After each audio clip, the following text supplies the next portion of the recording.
نن یو ډیر ضروری او اهم پیغام دی د ټولو لپاره. دا ویډیو زیات نه زیات شیر کړئ چې هر چاته پته ولګيږي. تاسو د لاسه د یو انسان ځان بچ کېدلی شي، تاسو د لاسه د چا ژوند بچ کېدلی شي. اکثر به تاسو یو خبره نوٹ کړې وي چې کله څوک بجلی ونیسي، خاص کر زموږ د پښتنو مشرقي که هغه پاکستان کې دي او که افغانستان کې دي، نو ما خپل هم داسې دنیا کې سونه لیدلي دي پخوانۍ زمانې کې، اوس هم ډېرو ځایونو کې کېږي چې بجلی ونیسي نو داسې بیا خاورو کې دفن کوي لکه د تصویر تاسو ته څنګه ښکاري. داسې اوس کول پکار دي که نه؟ بالکل هم مه کوئ. د انسان جسم چې کوم دی هغه ټرانسفارمر نه دی چې هغې کرنټ پاتې شي. خلک یې خاورو کې په دې دفن کوي چې د دې جسم کې کرنټ دی او هغه ترې وځي، حالانکې داسې بالکل هم نه دی.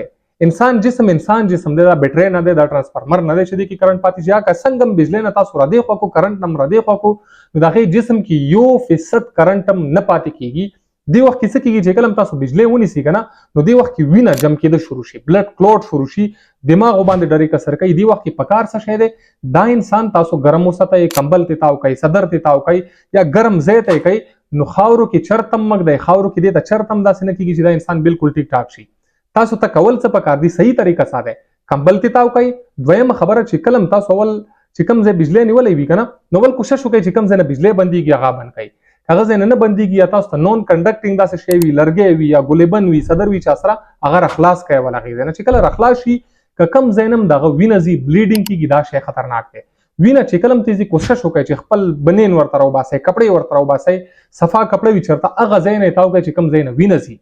ټیک دی، وینه هم تاسو بند کړه. اوس وګورئ چې دا ساه الي او که نه الي، د دې رګونه وګورئ چې د دې پلس شته که نه شته. که چېرته سام الي پلز وي، بس وینه چې کوم ځای نه ځي هغه ځای پرې بند کړئ او ډایرکټ بیا هسپتال ته رسوئ. اوس که یو انسان دی هغه چېرته بجلی نیولی وي، تاسو راخلاص کړئ، د هغه ساه نه چلیږي، ټیک دی، اول خبره، او د هغه پلز هم نه چلیږي، نو بیا که چاته هم CPR ورځي، کارډیو پلمونري ریسسیټیشن که چاته ورځي، د هغې ویډیو دا دی، دا یې طریقه دی. لاسونه داسې نیول دي، په سینې باندې لاس کې خوده دي او دا 13 ځله تیز کمپریشن، داسې کمپریشن ورکول دي 13 ځله. اول 13 کمپریشن به ورکړي، اول دومره چې سینه چې کوم دی هغه 2 انچې لاندې لاړه شي. ټیک ده، دې سره به څه کېږي چې د دې وینه چې کوم دی هغه به دماغو ته رسېږي، دماغ به نه مړ کېږي. هغه نه پس یو خولې سره یو ساه ورکول دي. ټیک ده، یو ځل ساه ورکول دي، ښه اوږده ساه ورکول دي خولې سره، بیا شروع کول دي. نو منټ کې کوشش کوئ چې 100 نه زیات ځل، 100 نه زیات پمپینګ تاسو ورکړئ زړه ته.